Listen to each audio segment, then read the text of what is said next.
विषय है सशक्तिकरण हेतु कानूनी जागरूकता। जितना हम जागरूक होंगे उतना हम सशक्त भी होंगे। यह मंच मैं बड़े सम्मान, बड़े आदर, बड़े अदब के साथ प्रशांत जी के हवाले कर रहा हूँ। हमारी अज्ञानता है और आपका ज्ञान है, आपकी ताकत हमें मिले। बहुत बहुत धन्यवाद। यहाँ पर आए हुए बहुत सारे बहुत रिस्पेक्टेड सोशल एक्टिविस्ट, कईयों को तो मैं जानता हूँ, देख रहा हूँ, उनका काम देख चुका हूँ।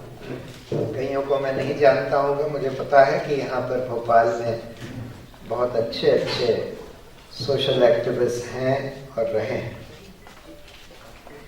यहाँ आए हुए स्टूडेंट्स, भाइयों और बहनों,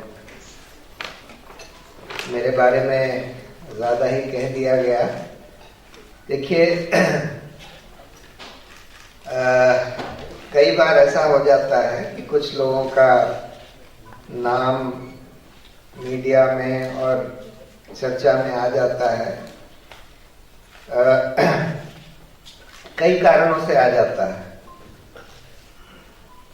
मैंने तो जो कुछ भी किया है, सिर्फ जो लोग ग्राउंड पर काम कर रहे थे, आप लोग जैसे सोशल एक्टिविस्ट, जिन्होंने अपनी पूरी जिंदगी, जैसे सुभाष जी हैं, पूरी जिंदगी ही नहीं मतलब पूरा बहुत जोखिम लेकर काम किया, उनकी सिर्फ मैं आवाज़ बनता हूँ सुप्रीम कोर्ट में, कोर्ट्स में और पब्लिक में भी कई बार उन मुद्दों पर। और क्योंकि मैं मीडिया वगैरह में काफ़ी बोलता हूँ, और क्योंकि मैं जो केसेस करता हूँ सुप्रीम कोर्ट में, इसकी वजह से मुझे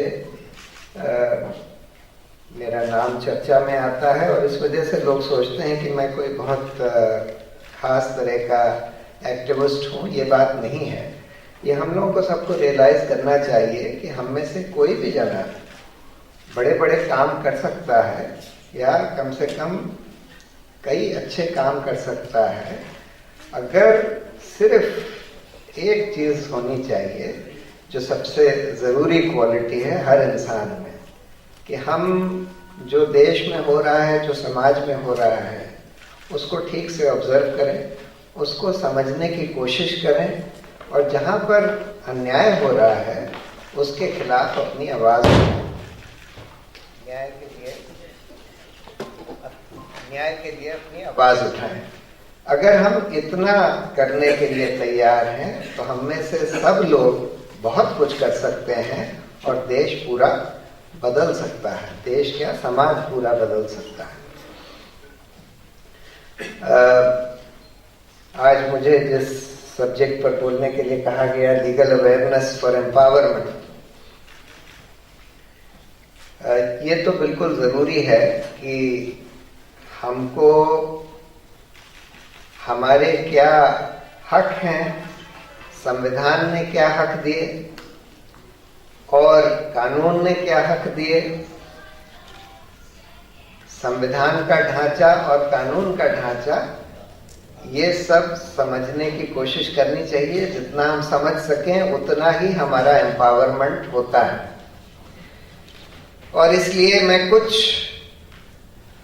संविधान के जो मुख्य बिंदु हैं, जो हमारे राइट्स हैं, उनके बारे में बहुत लोग आप में से जानते होंगे, लेकिन फिर भी मैं उनको कुछ अंडरलाइन करना चाहता हूं। पहली बात तो संविधान में हम लोगों को सबको कई मौलिक अधिकार दिए, जिसमें से 3 तरह के अधिकार हैं। एक को कहते हैं आर्टिकल 14 राइट्स, जिसमें कि ये है कि किसी के खिलाफ भेदभाव नहीं किया जाएगा, किसी नागरिक के खिलाफ भेदभाव किसी अन्य कारण से नहीं किया जाएगा, कोई इर्रेलेवेंट कंसिडरेशन से नहीं किया जाएगा। रेलेवेंट कंसिडरेशन से तो भेदभाव हो सकता है, सिर्फ आपका धर्म क्या है, आपकी सेक्स क्या है, उस आधार पर भेदभाव नहीं किया जाएगा। और इसका सुप्रीम कोर्ट ने ये बोला है कि इसका मतलब है कि सरकार की कोई भी एजेंसी, सरकार की कोई भी अथॉरिटी आर्बिट्ररी तरीके से अपने निर्णय नहीं ले सकती, अपना कामकाज नहीं कर सकती। और जहां पर भी किसी भी पब्लिक अथॉरिटी में, पब्लिक बॉडी में कोई आर्बिट्ररी निर्णय लिए जा रहे हैं, आर्बिट्ररी काम किए जा रहे हैं, वो आर्टिकल 14 धारा 14 संविधान की धारा 14 का उल्लंघन माना जाएगा। एक ये इंपॉर्टेंट राइट है। दूसरा हम लोग कहते हैं आर्टिकल 19 राइट्स, जिनको सिविक राइट्स भी कहा जाता है, जिसमें कि freedom of speech, freedom of association, freedom of movement, freedom of profession वगैरह वो सब है। यानी कि हम सबको ये अधिकार है कि हम अपनी बात बोल सकें। हाँ, उसमें कुछ रिस्ट्रिक्शंस लगाए जा सकते हैं कि आप लोगों को हिंसा की तरफ भड़काने के लिए नहीं कुछ बोल सकते, लेकिन जिस तरह से आज बोलने के अधिकार के ऊपर प्रतिबंध लगाने की कोशिश करी जा रही है, जिस तरह से आज तमाम सरकारें लोगों के ऊपर सेडिशन के मुकदमे चला रही हैं, जैसे कि जेएनयू के स्टूडेंट्स के ऊपर चलाए गए, विनायक सेन के खिलाफ चलाया गया, बहुत सारे लोगों के खिलाफ। वो जो कुडनकुलम न्यूक्लियर पावर प्लांट जो तमिलनाडु में है, उसके खिलाफ जो एक्टिविस्ट थे, उनके खिलाफ सेडिशन के केस चलाए गए। ये तो सीधा सीधा हमारे बोलने के अधिकार, जो हमारा मौलिक अधिकार है, उसका उल्लंघन है। और इसलिए कायदे से जो सेडिशन का कानून है, इसको सुप्रीम कोर्ट को फिर से रिविजिट करना चाहिए। वैसे सुप्रीम कोर्ट ने ये बहुत साल पहले एक जजमेंट में बोला था, 1962 में, इस सेडिशन का केस, सेडिशन का मतलब होता है सरकार के खिलाफ आप अगर फीलिंग्स भड़काएं, ये उसमें कहा गया है, creating disaffection against the government. तो जब ये मुद्दा सुप्रीम कोर्ट के सामने सन 62 में आया, तो सुप्रीम कोर्ट ने बोला कि भाई देखिए, इस देश में सरकार के खिलाफ बोलने का तो सबको मौलिक अधिकार दिया गया है, क्योंकि ये लोकतंत्र है, और लोकतंत्र में हम सरकार बदल सकते हैं, सरकार अगर कुछ गलत काम कर रही है उसके खिलाफ बोल सकते हैं, सरकार के खिलाफ हम लोगों को उकसा सकते हैं, लेकिन हिंसा नहीं उकसा सकते। तो उन्होंने बोला कि जब तक आप हिंसा ना भड़काएं या पब्लिक डिसऑर्डर यानी कि अनार्की ना भड़काएं, तब तक आपको इस सेडिशन के अपराध में आपको नहीं डाला जा सकता। लेकिन उस फैसले के बावजूद भी आज इतना इस कानून का मिसयूज हो रहा है, और उससे लोगों के जो बोलने का, लोगों का जो प्रोटेस्ट करने का अधिकार है, जो कि मौलिक अधिकार संविधान ने दिया, उसका हनन हो रहा है, दिन पर दिन हनन हो रहा है। ये एक बहुत गंभीर सवाल आज देश के सामने खड़ा हुआ है।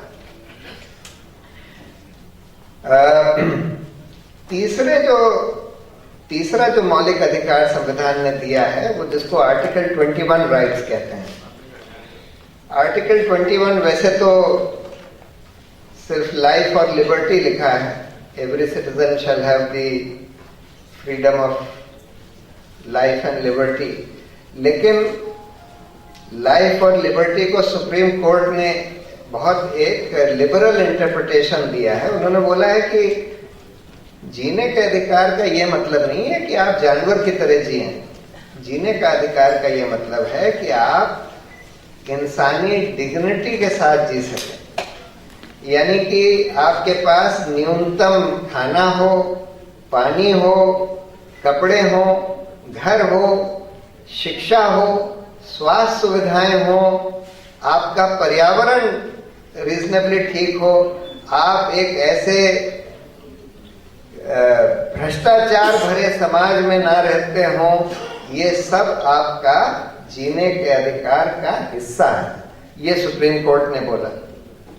और इसी के आधार पर बहुत सारे केसेस में सुप्रीम कोर्ट ने और ये भी बोला कि इसका ये भी मतलब है कि आप ऐसे कानून नहीं बना सकते और ऐसी व्यवस्था नहीं कर सकते जिसमें कि आप जो लोग जेल में हैं उनको बहुत बुरी तरह से ट्रीट करें, जिनको आप अरेस्ट करते हैं उनको आप बुरी तरह से ट्रीट करें।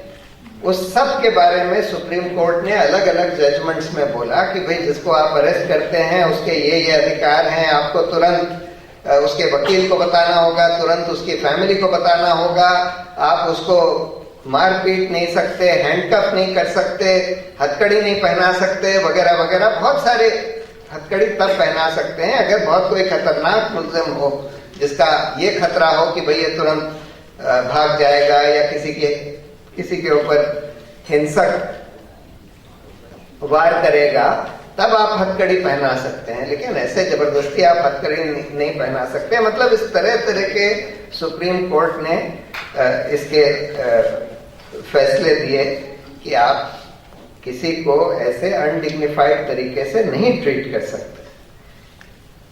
इसी तरह से उन्होंने बोला कि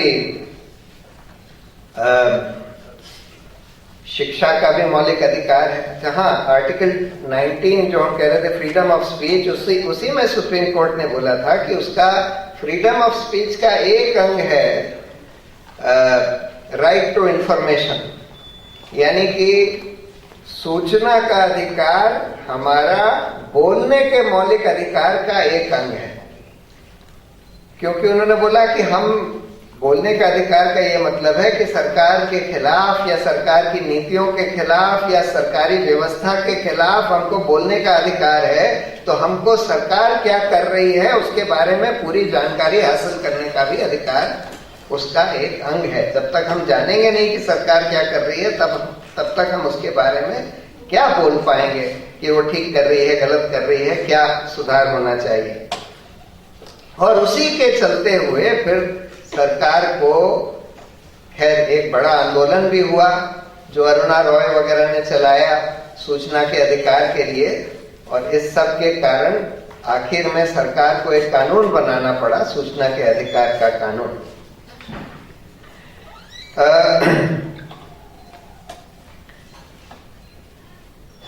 और भी कई कानून बने हुए हैं जिसमें कि हमारे बहुत इंपॉर्टेंट हक दिए गए हैं। जैसे कि एम्प्लॉयमेंट के लिए, रूरल एम्प्लॉयमेंट के लिए एक मनरेगा कानून बना है, rural employment guarantee act, Mahatma Gandhi rural employment guarantee act. ये भी कानून सुप्रीम कोर्ट ने जब ये बोला कि भाई बेसिक एम्प्लॉयमेंट का भी हक है, मिनिमल एम्प्लॉयमेंट का, ये ठीक है कि सरकार की जितनी क्षमता है उसके अधीन ही वो एम्प्लॉयमेंट का अधिकार दे सकती है, लेकिन फिर भी जितना दे सकती है उतना देना जरूरी है। तो इसलिए फिर ये कानून बनाया गया जिसमें कि 100 दिन का एम्प्लॉयमेंट एक फैमिली में एक जने को रूरल एरियाज में जो लोग रहते हैं उनको दिया गया। ये दूसरी बात है कि उसका पूरा कार्यान्वयन नहीं हो रहा, आज भी नहीं हो रहा। अभी हम लोगों का सुप्रीम कोर्ट में वो सूखे वाला PIL चल रहा है जो कि स्वराज अभियान की तरफ से हम लोगों ने फाइल किया था, जिसमें कि एक मुद्दा ये भी है कि सूखे ग्रस्त इलाकों में इन्होंने, क्योंकि एक जो सबसे बड़ी जरूरत होती है वहां पर लोगों को एम्प्लॉयमेंट की, और जबकि कानून बना हुआ है कि सूखा हो या ना हो 100 दिन का एम्प्लॉयमेंट आपको देना लाजमी है, देना ही देना। लोगों ने सारे आंकड़े निकाले तो पता लगा 30-35 दिन का एवरेज एम्प्लॉयमेंट वहां दिया जा रहा है सूखाग्रस्त इलाकों में भी। जबकि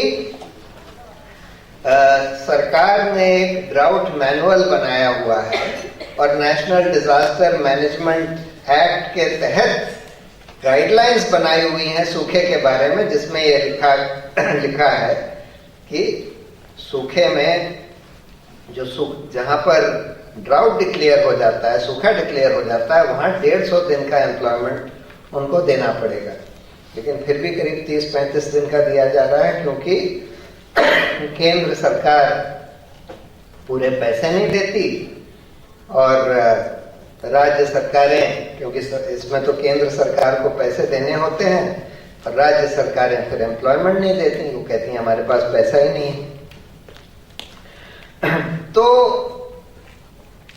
ये सब बहुत जरूरी है कि हमको इसकी अवेयरनेस हो कि हमारे क्या क्या अधिकार हैं। जस्टिस भी एक राइट टू लाइफ का एक हिस्सा है कि भाई लोगों को एक कम से कम एक बेसिक जुडिशियल सिस्टम ऐसा होना चाहिए जिससे कि लोगों को रीजनेबल जस्टिस मिल सके। ये भी एक हमारा मौलिक अधिकार है आर्टिकल 21 के अंदर। लेकिन आज अगर हम ये सवाल पूछें कि भाई कितने लोगों को इस जुडिशियल सिस्टम से जस्टिस मिल पा रहा है, तो उसका ईमानदार जवाब ये होगा कि शायद 1% लोगों को भी नहीं। क्योंकि पहली बात तो 80% लोग तो आज जुडिशरी को अप्रोच ही नहीं कर पाते, क्योंकि उनके पास वकील एंगेज करने का साधन नहीं होता। जो लोग वकील को एंगेज भी कर पाते हैं वो भी दर दर भटकते रहते हैं, उनका तारीख पर तारीख मिलती रहती है, सालों सालों उनका केस लंबित रहता है। और बहुत सारे वकील तो नाम के लिए वकील होते हैं, लेकिन वो असली में कानून वगैरह ज्यादा नहीं जानते। क्योंकि हिंदुस्तान का दुर्भाग्य ये भी है कि हिंदुस्तान में बहुत सारे लोगों को लॉ की डिग्री मिली हुई है, लेकिन वो कानून नहीं जानते, और बहुत सारे बेईमान भी होते हैं, रिस्पॉन्सिबल भी होते हैं। और आखिर में आपका केस अगर तय भी होता है तो बहुत सिग्निफिकेंट चांस है कि वो गलत तय हो जाएगा, क्योंकि जज बहुत सारे बेवकूफ होते हैं, नासमझ होते हैं। ये भी दुर्भाग्य है इस देश का। और बहुत सारे जज बेईमान भी होते हैं, क्योंकि न्यायपालिका में जजों की कोई जवाबदेही नहीं है, हाई कोर्ट सुप्रीम कोर्ट में कोई जवाबदेही नहीं है, और जो लोअर जुडिशरी है उनकी जवाबदेही हाई कोर्ट के तहत है। और जैसे वो गाजियाबाद प्रोविडेंट फंड स्कैम में हम लोगों ने देखा कि हाई कोर्ट जो है डिस्ट्रिक्ट कोर्ट्स को एक्सप्लॉइट कर रहा था, उनके प्रोविडेंट फंड के पैसे हाई कोर्ट जजों के लिए इस्तेमाल किए जा रहे थे, उनके घर बनवाने के लिए, उनको एयर कंडीशनर वगैरह पहुंचाने के लिए। तो फिर वो भी लोअर जुडिशरी में जो भ्रष्टाचार होता है उसको अनदेखा कर देता है, क्योंकि उस भ्रष्टाचार का फायदा हाई कोर्ट को भी मिलता है। तो और कोई ऐसी संस्था बनाई नहीं गई जो कि बिल्कुल स्वतंत्र हो, सरकार और न्यायपालिका से स्वतंत्र हो, फुल टाइम बॉडी हो, जिसको आप कंप्लेंट कर सकें कि भाई ये जज बेईमान है, ये हमारी कंप्लेंट है, इसको देखिए। ऐसी कोई व्यवस्था बनाई नहीं गई। इस वजह से भ्रष्टाचार भी खूब पनप रहा है। तो लीगल अवेयरनेस तो इम्पोर्टेंट है, लेकिन लीगल अवेयरनेस के बाद क्या होगा?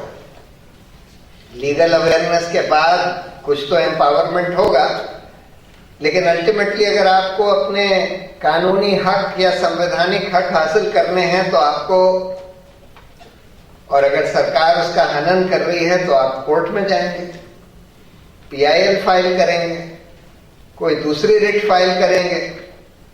लेकिन अगर कोर्ट का ही सिस्टम गड़बड़ाया हुआ है, यानी कि आपकी सुनवाई नहीं होती, आपकी अगर सुनवाई होती है लंबे लंबे तारीख मिलती रहती हैं, केस का फैसला होता भी है तो गलत हो जाता है, भ्रष्टाचार होता है, तो फिर आप क्या करेंगे?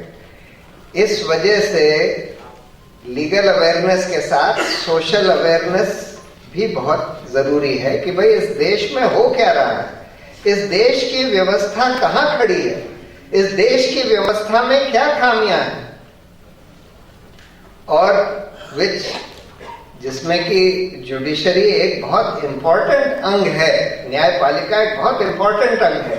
क्योंकि न्यायपालिका का काम सिर्फ ये नहीं होता कि दो लोगों में डिस्प्यूट है उसको तय करे, या किसी एक जने में और सरकार में डिस्प्यूट है उसको सिर्फ तय करे। न्यायपालिका का एक बहुत बड़ा काम ये भी है कि वो लोगों के जो मौलिक अधिकार जो संविधान ने दिए हैं, जिसको ये जो मैंने बोला आर्टिकल 19, आर्टिकल 21 राइट्स, उनका कार्यान्वयन कराए, यानी कि अगर वो राइट्स वायलेट हो रहे हैं सरकार के एक्शन से या सरकार के इनएक्शन से, यानी कि सरकार अगर कुछ कर रही है आपके और उस करने से आपके मौलिक अधिकार का हनन हो रहा है, तब भी न्यायपालिका का दायित्व है कि उसको रोके।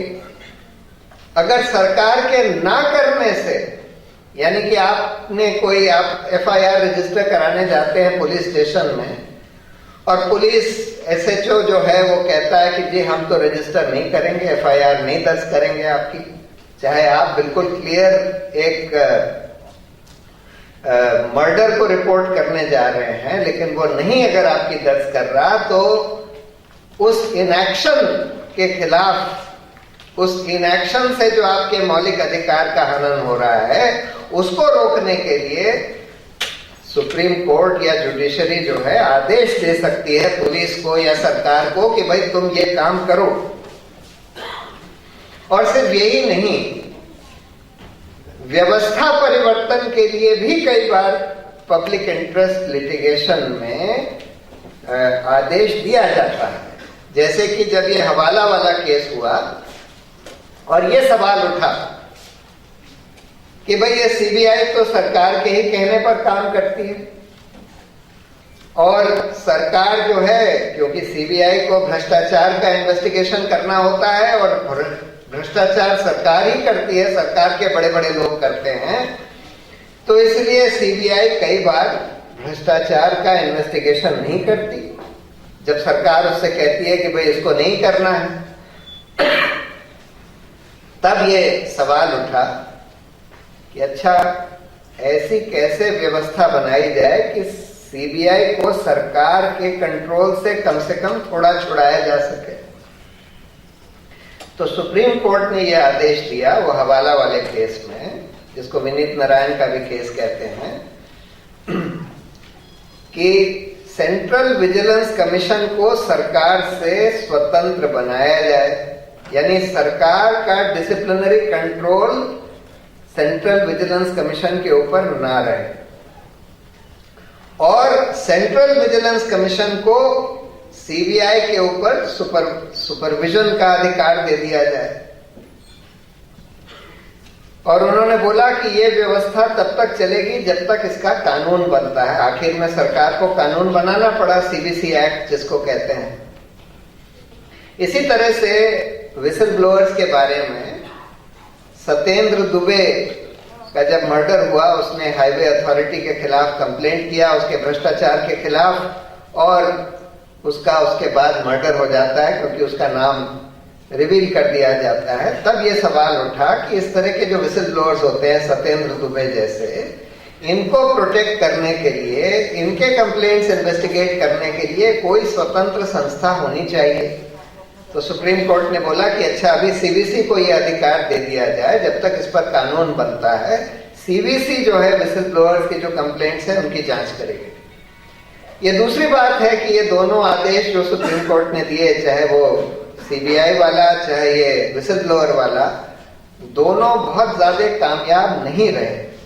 लेकिन मैं ये बता रहा हूं कि व्यवस्था को बदलने के लिए भी अगर सुप्रीम कोर्ट को ये लगता है कि आज की मौजूदा व्यवस्था किसी भी चीज में ऐसी है जिससे कि लोगों के मौलिक अधिकार का हनन हो रहा है और उन मौलिक अधिकारों को प्रोटेक्ट करने के लिए उस व्यवस्था में कुछ बदलाव लाने की जरूरत है, तो सुप्रीम कोर्ट ये विधायिका को तो नहीं कह सकती, विधायिका को तो आदेश नहीं दे सकती कि तुम ये कानून बनाओ, लेकिन सरकार को आदेश दे सकती है कि तुम अभी ऐसी व्यवस्था बनाओ, जब तक कानून बनता है तब तक ऐसी व्यवस्था बनाकर रखो जिससे कि ये हो सके। तो ये भी कोर्ट का एक अधिकार है। इसलिए न्यायपालिका एक बहुत इंपॉर्टेंट इंस्टीट्यूशन है और इस वजह से जैसे मैंने बोला आज तो चरमराई हुई है और इसको सुधारने के लिए एक बहुत बड़ा हमको कैंपेन चलाना पड़ेगा, क्योंकि जो आज जो सरकार में या जो पावर में है जो लोग, चाहे वो न्यायपालिका में ही पावर में हो, यानी कि सुप्रीम कोर्ट के जज लोग क्यों ना हो या हाई कोर्ट के जज क्यों ना हो, वो लोग आज अनफॉर्चुनेटली नहीं चाहते कि कोई खास बदलाव हो। उनका कोई इसमें इंटरेस्ट नहीं दिख रहा है। ना सरकार चाहती है, सरकार भी चाहती है कि हाँ न्यायिक व्यवस्था चरमराई रहे, क्योंकि जितना चरमराई रहेगी उतना ही लोगों के मौलिक अधिकार को प्रोटेक्ट नहीं करेगी, उतना ही सरकार को आदेश नहीं देगी। जितनी मजबूत होती है न्यायिक व्यवस्था, जितना कामयाब होती है, उतना ज्यादा सरकार को वो प्रतिबद्ध करती है कि भाई तुम लोगों के मौलिक अधिकारों को प्रोटेक्ट करो। इसलिए सरकार तो नहीं चाहती। न्यायपालिका में भी ये हो गया है कि अनफॉर्चुनेटली आजकल ज्यादातर जजेस जो हैं रिटायरमेंट के बाद आर्बिट्रेशन वगैरह करने लगे हैं, और आर्बिट्रेशन के चलते हुए आर्बिट्रेशन एक ऐसी इंडस्ट्री बन गई है जिसमें कि सारे जो जजेस उसमें इन्वॉल्व हैं, बहुत सारे जजेस जो हैं करोड़ों रुपए कमा रहे हैं। और आर्बिट्रेशन इंडस्ट्री तब चलती है जब न्यायिक व्यवस्था ध्वस्त हो, जब लोग न्यायिक व्यवस्था से लोगों को लगता है कि भाई इससे तो हमारा केस तय नहीं हो पाएगा, तब फिर वहां से हटा के आर्बिट्रेशन करवाते हैं। और बड़े बड़े जो कंपनियां हैं वही करा पाती हैं क्योंकि बहुत पैसा लगता है। लेकिन उन बड़ी बड़ी कंपनियों के आर्बिट्रेशन वाले केसेस से बहुत सारे जजेस जो हैं, जो रिटायर्ड जजेस हैं, उनको वो लोग लाखों करोड़ों रुपए कमा रहे हैं। सुप्रीम कोर्ट के तो ज्यादातर रिटायर्ड जजेस कमा रहे हैं, और उसकी वजह से उनको भी कोई इंटरेस्ट नहीं रह गया है कि इस न्यायिक व्यवस्था को सुधारा जाए। इसलिए ये बहुत जरूरी है कि एक, जैसे कि करप्शन के खिलाफ एक बड़ा मूवमेंट देश में चला था, उसी तरह से न्यायिक सुधारों के लिए भी एक बड़ा मूवमेंट देश में चलाना पड़ेगा, तभी जाकर ये चेंज आ पाएगा।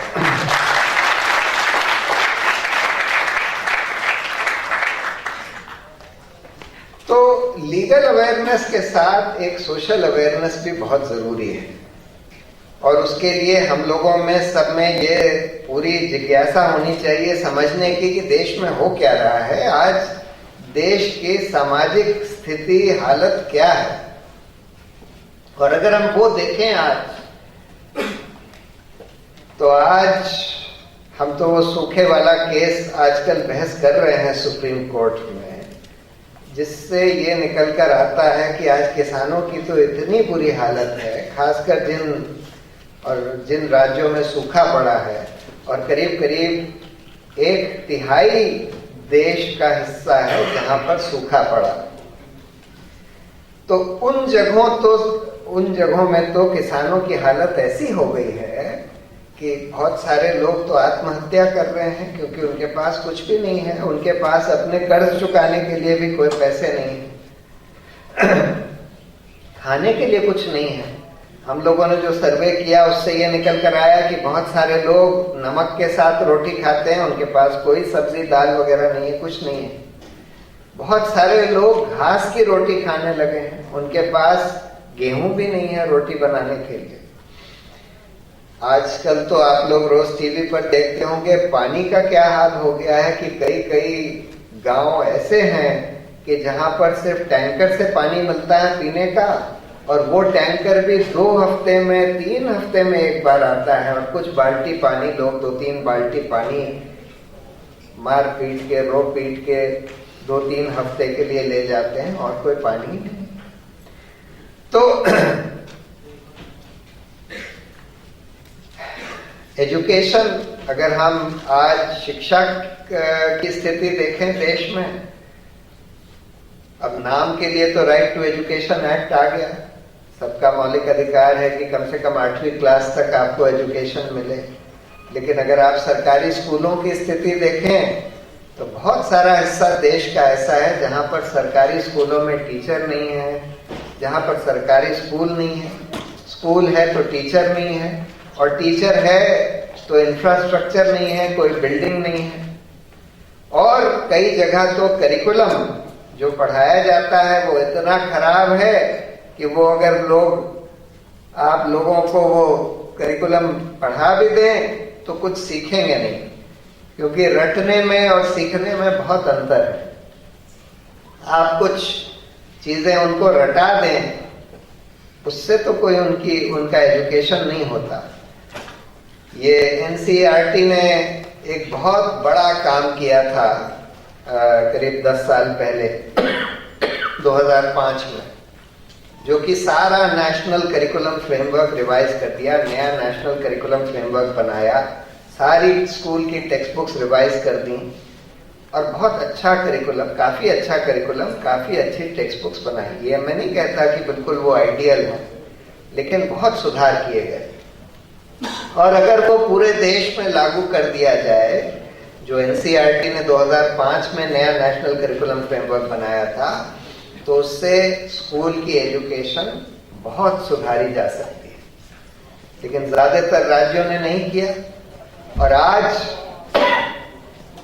कई सारे राज्य, गुजरात, हरियाणा, राजस्थान, वो कह रहे हैं कि नहीं जी, हम तो जो एग्जिस्टिंग टेक्स्ट बुक्स हैं, जो कि उनकी वैसे भी खराब हैं, उनको रिप्लेस करके दीनानाथ बत्रा की टेक्स्ट बुक्स ले आएंगे। दीनानाथ बत्रा एक आरएसएस के आदमी हैं जिन्होंने ऐसी टेक्स्ट बुक्स लिखी हैं जिनको एजुकेशन के बारे में कोई खास नहीं पता है, लेकिन उन्होंने एजुकेशन को सैफ्रोनाइज करने के लिए कि उसका हिंदुत्वकरण एजुकेशन का किया जाए, उस हिसाब से अपनी टेक्स्ट बुक्स लिखी हैं, जिससे कि छोटे बच्चों के जहन में शुरू से हिंदुत्व की भावना आ जाए। मेरे पिताजी एक स्टोरी बताते हैं कि जब वो कानून मंत्री थे सन 78 में, तो रज्जू भैया जो आरएसएस के बाद में चीफ बने, उस समय तो चीफ नहीं थे, वो हमारे इलाहाबाद के घर के नेबर हुआ करते थे।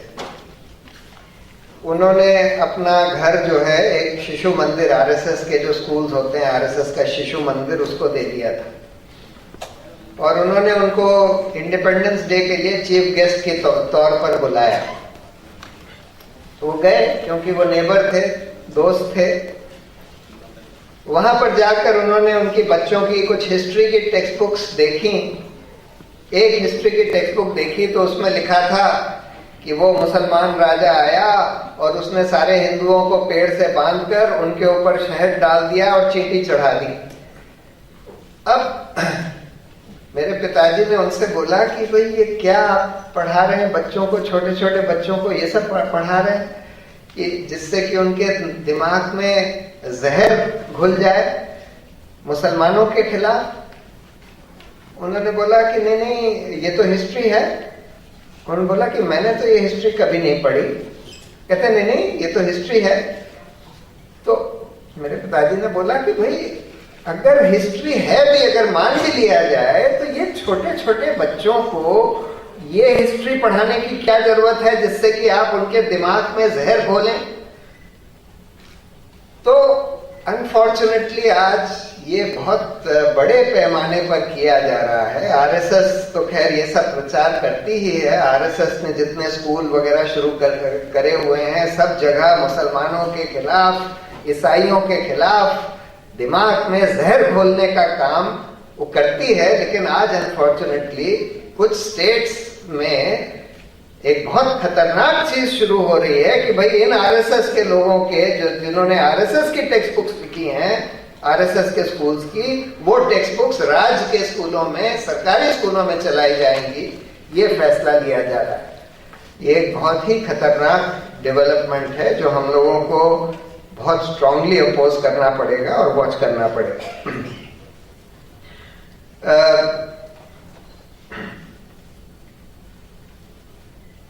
स्वास्थ्य के क्षेत्र में ये तो हम लोग सब जानते हैं कि सरकारी संस्थाएं, सरकारी हॉस्पिटल, सरकारी इवन प्राइमरी हेल्थ सेंटर देश के तमाम भागों में नहीं है। जहां है भी तो वहां डॉक्टर नहीं।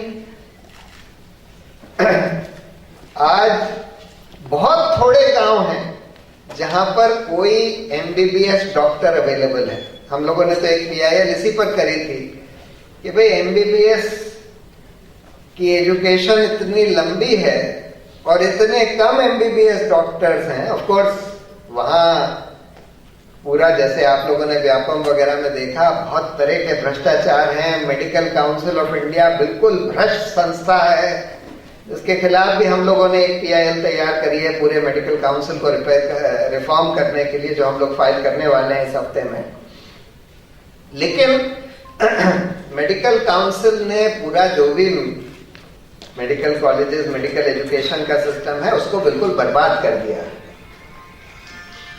आज हालात ये हैं कि 99% विलेजेस, गांव हिंदुस्तान में ऐसे हैं जहां एक भी एमबीबीएस डॉक्टर अवेलेबल नहीं है, एक भी एमबीबीएस डॉक्टर अवेलेबल नहीं है। हम लोगों ने ये बोला था कि भाई, और आप नॉन एमबीबीएस को प्रैक्टिस करने नहीं देते, आप उसको प्राइमरी हेल्थ भी प्रैक्टिस करने नहीं देते। हम लोगों ने ये बोला कि भाई हिंदुस्तान, ये कोई जरूरी नहीं है, 90% जो प्रॉब्लम्स होती हैं आम लोगों को, वो प्राइमरी हेल्थ जो डील करता है वो उसको हैंडल कर सकता है। तो इसलिए जरूरत ये है कि हम एक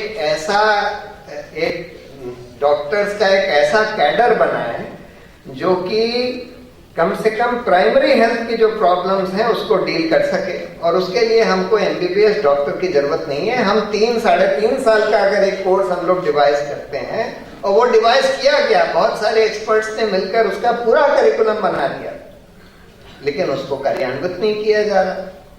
और सरकार आज ये कह रही है कि धीरे धीरे करके हम सब चीज को प्राइवेटाइज कर देंगे। जैसे कि अभी देखिए, 2 दिन पहले ये फैसला हुआ कि आईआईटी का फीस स्ट्रक्चर जो है 120% बढ़ा दिया गया एक झटके में। अभी तक जो 1 लाख रुपए साल आईआईटी, 1 लाख रुपए भी आम आदमी के लिए बहुत मुश्किल है, 1 लाख रुपए साल, लेकिन अब उसको बढ़ाकर 2.25 लाख रुपए साल कर दिया गया।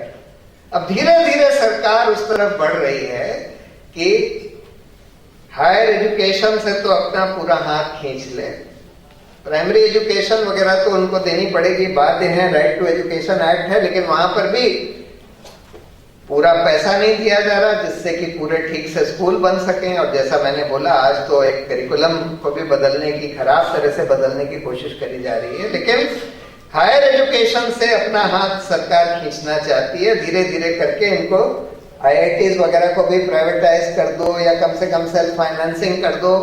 और इसी तरह से हेल्थ केयर से भी सरकार अपना हाथ खींचना चाहती है, जबकि कायदे से बेसिक हेल्थ केयर जो है वो एक लोगों का मौलिक अधिकार है। जहां तक पर्यावरण का सवाल है,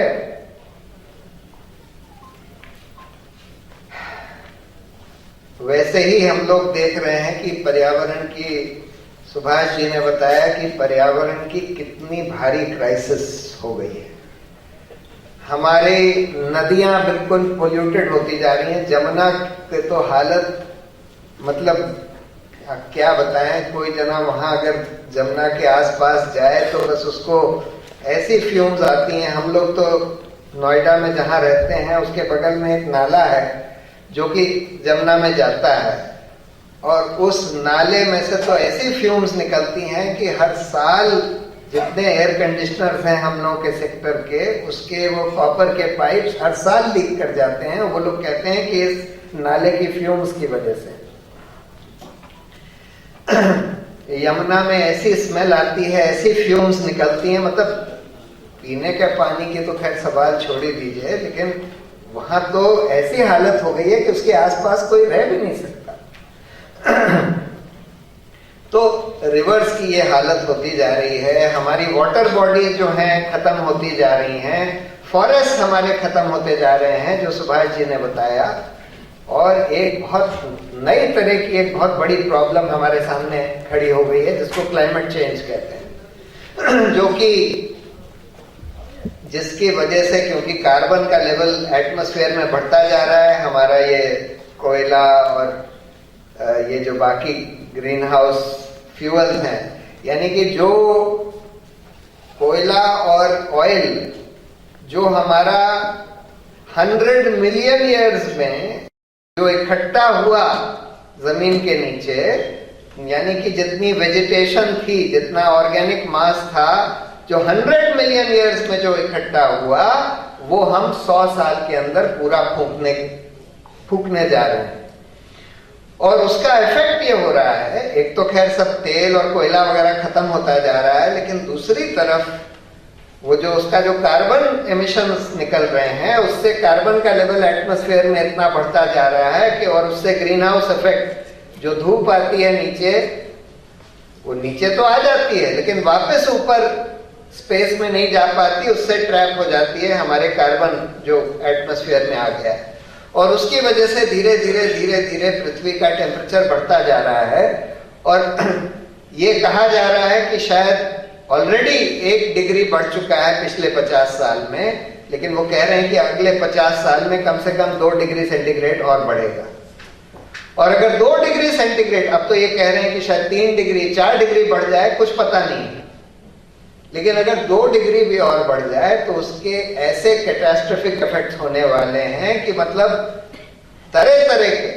और 4 डिग्री बढ़ जाए तब तो आप ये मान लीजिए कि सिविलाइजेशन ध्वस्त हो जाएगा पूरी पृथ्वी पर। तो बहुत बड़ी समस्या है, लेकिन सरकार का और एनवायरनमेंट के बारे में तो कॉन्शियसनेस धीरे धीरे बहुत सारे लोगों ने बड़ी मेहनत करी, तो एनवायरनमेंट प्रोटेक्शन एक्ट बना, यूनाइटेड नेशंस के कन्वेंशंस हुए, तरह तरह के biodiversity convention, climate change convention, तरह तरह के कन्वेंशंस हुए। लेकिन आज हिंदुस्तान में गाड़ी बिल्कुल उल्टे डायरेक्शन में चल रही है। आज ये कहा जा रहा है, एक आदमी बैठा है वहां एनवायरनमेंट मिनिस्ट्री में, प्रकाश जावड़ेकर, जो कहता है कि मैं तो डेवलपमेंट के लिए कोई प्रोजेक्ट को नहीं रोकूंगा। और उसने ऐसा सिस्टम बना दिया है, जैसे कल हम लोग की एक मीटिंग थी जिसमें वो ऋत्विक दत्ता, जो कि एनजीटी में दिल्ली में बहुत सारे केसेस करते हैं, सबसे बढ़िया लॉयर है वहां एनवायरनमेंट के, वो कह रहे थे कि हर साल करीब 30,000 एनवायरमेंटल क्लियरेंसेस दी जा रही हैं, 30,000। उसमें से कुल 50 चैलेंज होती हैं एनजीटी के सामने। उन 50 में से 25 डिसमिस कर दी जाती हैं इस ग्राउंड पर कि आप देर में आए, और 25 जो सुनी जाती हैं उसमें से शायद 5 अलाउ करी जाती हैं, यानी कि जिसमें कि एनजीटी जो है, नेशनल ग्रीन ट्राइब्यूनल, सरकार ने जो एनवायरमेंटल क्लियरेंस दी उसको रद्द कर देता है। और उन 5 के खिलाफ भी ये लोग सुप्रीम कोर्ट में जाके उनमें से 5 में से 4 को इन्होंने स्टे करा लेते हैं। यानी कि आज ये हो गया है कि बस कुछ भी कर लो, पर्यावरण का कितना भी नुकसान करा लो, सब कुछ चलेगा। और ये सरकार जिस तरह से चल रही है, मतलब पूरी तरह से ये कहते हैं कि एनवायरनमेंट तो बिल्कुल, एनवायरनमेंट की वजह से कोई प्रोजेक्ट रुकना नहीं चाहिए, चाहे कितना भी खतरनाक हो। तो ये एक बहुत बड़ी समस्या पैदा हो गई। अब सवाल ये है कि हम लोग क्या कर सकते हैं, हमारा क्या रोल है। देखिए, करप्शन के खिलाफ एक बहुत बड़ा मूवमेंट हुआ, और एक उसकी बड़ी उपलब्धि ये हुई कि बहुत सारे यंग लोग, यहाँ जिस तरह के यंग लोग आए हुए हैं, मुझे बहुत खुशी है कि यहाँ बहुत सारे युवक और युवतियां आई हुई हैं। बिकॉज देखिए, एक्टिविज्म के लिए, कोई भी सोशल पॉलिटिकल एक्टिविज्म के लिए यंग लोग बहुत जरूरी होते हैं। यंग लोगों में 3 खूबियां होती हैं। तो देखिए, यंग लोग जो होते हैं उनके सामने उनकी पूरी जिंदगी है। हम लोग जैसे लोग हैं, हमारी तो आधी से ज्यादा 3/4 जिंदगी निकल चुकी है। आप लोगों के सामने पूरी आपकी जिंदगी या कम से कम 75% जिंदगी आपके सामने है। और दूसरी बात, हम में तो उतनी एनर्जी नहीं है, हमारी एनर्जी तो अब कम हो चुकी है, कुछ एज की वजह से, कुछ और थकान की वजह से। यंग लोग जो होते हैं उनमें एनर्जी होती है, जोश होता है, जज्बा होता है।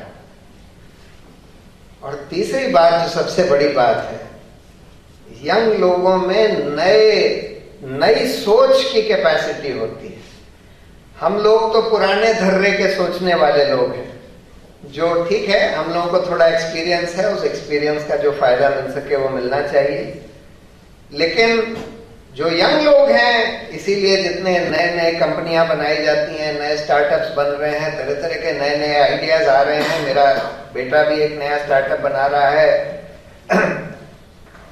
अब देयरफॉर नई सोच जो है वो यंग लोगों से ही निकलती है। और आज ये बहुत जरूरी है कि हम लोग जब एंगेज करें, जो हमारे सोसाइटी में, जो हमारे देश में जो कुछ हो रहा है, तो उसके जो सॉल्यूशंस हैं उसके बारे में थोड़ी नई सोच आनी चाहिए। और वो नई सोच जो है यंग लोगों के थ्रू आने का ज्यादा चांस होता है। और इसलिए बहुत जरूरी है कि यंग लोग जो हैं, आज जो देश में हो रहा है, जो समाज में हो रहा है, जो समस्याएं हैं, उनके बारे में सबसे पहले तो समझें कि भाई क्या हो रहा है, इसके क्या परिणाम होने वाले हैं। जैसे ये जो आज जो हमला डिसेंट के ऊपर हो रहा है, जो एक कम्युनल असॉल्ट जो हो रहा है एक देश में, हिंदुत्व का जो असॉल्ट हो रहा है, और ये कहा जा रहा है कि भाई हिंदू राष्ट्र हमको बनाना है, इसका क्या असर होगा, ये सब लोगों को गंभीरता से सोचना चाहिए। आज ये कहा जाता है कि भाई आईसिस एक बहुत बड़ी समस्या बन गई है। आईसिस जो कि एक ये इस्लामिक, क्या कहते हैं, इस्लामिक स्टेट, उन्होंने अपना एक स्टेट बना लिया है जो कि टेररिज्म वगैरह में इन्वॉल्व है। ब्रसल्स और जगह जगह उनके हमले हुए। अब इस्लामिक स्टेट क्यों बना, कैसे बना, ये समझना बहुत जरूरी है। कौन लोग हैं ये लोग? जिस तरह से माओइस्ट के बारे में, ये तो कहना बड़ा आसान है कि भाई माओइस्ट बड़े खतरनाक लोग होते हैं, हथियार उठाए हुए हैं, बहुत बड़ा खतरा है। लेकिन माओइस्ट कौन लोग हैं, क्यों ऐसे बने, ये समझना बहुत जरूरी है। अगर हम ये समझने की कोशिश करें कि माओइस्ट कौन लोग हैं और कैसे ये लोग बने, तो आपको अरुंधति रॉय का जो ऐसे है वॉकिंग विद द कॉमरेड्स, आप सबको पढ़ना चाहिए। क्योंकि उसने वहां जाकर माओइस्ट के साथ 2 हफ्ते बिताए और ये समझने की कोशिश करी कि भाई वो कौन लोग हैं, कहां से आए, क्यों माओइस्ट बने। और उसमें से ये पता लगा कि भाई 90% से ज्यादा, शायद 95% वहां के लोकल आदिवासी लोग हैं। और वो आदिवासी लोग क्यों उन्होंने हथियार उठाई और अपनी फैमिलीज को छोड़कर जंगल में क्यों रहने लगे, वो समझने के लिए आपको ये समझना होगा कि इन क्षेत्रों में किस तरह का हमला इन आदिवासियों के ऊपर सरकार की तरफ से किया जा रहा है, उनकी जमीन और उनके जंगल छीनने के लिए बड़ी बड़ी कंपनियों के लिए। उसी तरह से अगर आप ये समझने की कोशिश करें कि भाई आईसिस क्या है, कैसे बन गया, तो आपको समझ में आएगा कि अमेरिका ने तेल इराक का छीनने के लिए इराक के ऊपर हमला किया, सीरिया के ऊपर हमला किया, अफगानिस्तान के ऊपर हमला किया, और आखिर में और वहां पर, और पाकिस्तान में भी वो जो बॉर्डर एरियाज हैं वजीरिस्तान वगैरह के, वहां पर भी बार बार ड्रोन से अटैक्स करते हैं, जिसमें कि लाखों लोग मारे गए और करोड़ों लोग बेघर हो गए, करोड़ों लोग बेघर हो गए। जब आप किसी को इतना परेशान कर देंगे कि उसके फैमिली वालों को मार देंगे, उसको बेघर कर देंगे, तब फिर उनके माइंड में जिस तरह का एंगर इरप्ट होता है, उसमें फिर वो लोग अपने आप को मार के भी, सुइसाइड अटैक करके भी आपको नुकसान पहुंचाने के लिए तैयार हो जाते हैं, टेररिस्ट बन जाते हैं। तो इसलिए जब तक रुक जाओ बाद में इसलिए जब तक हम ये ना समझें कि भाई देश में क्या हो रहा है, इसके क्या परिणाम होंगे, अगर आप ये हिंदुस्तान में मुसलमानों के ऊपर, ईसाइयों के ऊपर, माइनॉरिटीज के ऊपर इस तरह से प्रहार करेंगे कि भाई किसी के घर में घुस के कि भाई बीफ खा रहा है, मार दो मार दो मार दो, ये हिंदुस्तानी हिंदू लड़की के साथ भाग गया, लव जिहाद हो गया है, मार दो मार दो मार दो, अगर आप इस तरह से बिहेव करेंगे और फिर जब कोई इंसिडेंट होता है तो आप बेकसूर लोगों को पकड़ पकड़ के, इतने सारे केसेस हुए जिसमें कि बिल्कुल बेकसूर मुसलमानों को पुलिस ने पकड़ के चार्ज कर दिया, 10 साल के बाद वो बरी होकर बाहर आए। सैकड़ों ऐसे केसेस हैं, मैं तो खुद देख चुका हूं। तो अगर इस तरह से चलेगा तो उसका फिर बहुत विस्फोटक परिणाम होंगे। हिंदुस्तान में अभी तक लोग आईएसआईएस को ज्वाइन नहीं किया है, लेकिन करने लगेंगे अगर इस तरह से आप प्रताड़ित करेंगे लोगों को। तो इसलिए ये बहुत जरूरी है कि हम लोग सब इसको ठीक से सोचें, समझें, ठंडे दिमाग से सोचें, समझें कि भाई हो क्या रहा है देश में। तो सबसे पहली जरूरत यह है कि हमारे सब लोगों को जो भी चिंतित हैं कि भाई आगे चलकर क्या होने वाला है हमारे देश में, समाज में क्या गलत हो रहा है, कैसे उसको ठीक करने की जरूरत है, उसके बारे में सबसे पहले तो सोचिए। उसमें से जो चीजें कोर्ट के थ्रू कुछ किया जा सकता है, कुछ चीजें ऐसी होती हैं जिसका समाधान कोर्ट के थ्रू निकाला जा सकता है और कम से कम कोशिश करी जा सकती है PIL वगैरह फाइल करके। इसके बावजूद कि कोर्ट की हालत इतनी खराब है और कोर्ट की व्यवस्था चरमराई हुई है, उसके बावजूद भी कुछ चीजें निकल आती हैं, कुछ फायदे होते हैं PIL वगैरह फाइल करने से, जुडिशियल एक्टिविज्म से। जहां जहां उसकी गुंजाइश है वहां वहां हम लोग को वो करना चाहिए। जहां जहां उसकी भी गुंजाइश नहीं है वहां वहां हम लोगों को तो व्यवस्था परिवर्तन के लिए, अन्याय के खिलाफ आवाज उठाने के लिए संगठन बनाने पड़ेंगे, मूवमेंट्स बनाने पड़ेंगे। अलग अलग इश्यूज पर अलग अलग मूवमेंट्स होने चाहिए, अलग अलग संगठन होने चाहिए। चाहे हम लोग कोशिश करें कि उन सारे संगठनों के अम्ब्रेला ऑर्गेनाइजेशंस बन जाए, अलायंसेस बन जाए, वो तो कोशिश करनी ही चाहिए, क्योंकि बड़ा मूवमेंट तभी होता है जब बहुत सारे लोग जुड़ जाएं और तभी सरकार के ऊपर या जो लोग व्यवस्था पर काबिज होते हैं उनके ऊपर जोर पड़ता है। वो सब हम लोगों को करने की जरूरत है, क्योंकि अगर आज हम घर पर ही बैठे रहेंगे और ये सोचते रहेंगे कि भाई हम तो कुछ नहीं कर सकते और लोग कर लें, और हम अगर सोचे भी नहीं कि क्या हो रहा है, क्या सही हो रहा है, क्या गड़बड़ हो रहा है, तो आखिर में आप ये मान कर चलिए कि हम सब लोगों का नुकसान होने वाला है। कोई अगर ये सोचता है कि भाई नुकसान हमारा नहीं होगा, सिर्फ औरों का नुकसान होगा और हम तो अपनी जिंदगी आराम से जी लेंगे, तो वो बिल्कुल गलत सोच है। नुकसान हम सबका होने वाला है अगर हम कोशिश नहीं करते चीजों को ठीक करने की। यही मेरा संदेश है आप लोगों के लिए कि कानून को जरूर समझिए, अपने हक को जरूर समझिए, उससे एम्पावरमेंट होता है, लेकिन समाज को जरूर समझिए कि समाज में क्या हो रहा है, देश में क्या हो रहा है, व्यवस्था को जरूर समझिए। हाँ, एक चीज और मैं बताना चाहता था। देखिए, आज अगर ये सवाल पूछें, ये तो ठीक है कि हिंदुस्तान में लोकतंत्र है, हम लोग सब वोट दे देते हैं अपने प्रतिनिधि को इलेक्ट करने के लिए, लेकिन अगर हम दूसरा सवाल पूछें कि क्या हम आज अपनी सरकार से खुश हैं जिसको हमने इलेक्ट किया, तो उसका ईमानदार जवाब ये होगा कि नहीं, खुश नहीं है। तो ऐसी क्या चीज है हमारे लोकतंत्र में जो हमको मजबूर कर रही है। बार बार हम ऐसी ही सरकारों को इलेक्ट कर रहे हैं जिससे कि हम खुश नहीं रहते। कुछ तो खामी है हमारे लोकतंत्र में। पहली खामी तो यह है कि हमने सिर्फ रिप्रेजेंटेटिव डेमोक्रेसी चूज करी, डायरेक्ट डेमोक्रेसी नहीं कार्यान्वित करी इस देश में। रिप्रेजेंटेटिव डेमोक्रेसी ये होती है जिसमें कि आप वोट देकर अपने प्रतिनिधि को चूज करें और फिर प्रतिनिधि तय करता है कि भाई क्या पॉलिसी बनेगी, क्या फैसले लिए जाएंगे, क्या किया जाएगा, क्या कानून बनेंगे।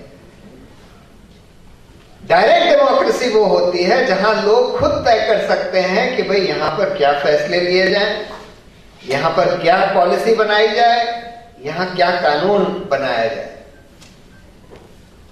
ग्राम सभा का जो कॉन्सेप्ट है, जहां ग्राम सभा के सारे लोग मिलकर फैसले लेते हैं, वहां तो आप तय कर सकते हैं क्योंकि वहां सब लोग मिलकर बैठ के फैसले ले सकते हैं। लेकिन उससे बड़े स्तर पर सब लोग मिलकर बैठ तो नहीं सकते। जहां 1000 लोग से ज्यादा हो जाते हैं वहां आप डायरेक्ट डेमोक्रेसी इस तरह से नहीं कर सकते। तो बहुत सारे देशों में डायरेक्ट डेमोक्रेसी का एक दूसरा मॉडल किया गया है जिसको कहते हैं इनिशिएटिव एंड रेफरेंडम। यानी कि जहां पर जैसे मान लीजिए जन लोकपाल बिल का मुद्दा था, सवाल यह था कि जन लोकपाल बिल बने, उसको कानून बनाया जाए जो हम लोगों ने बनाया था, जो पीपल्स मूवमेंट ने बनाया था, या फिर सरकारी बिल को कानून बनाया जाए।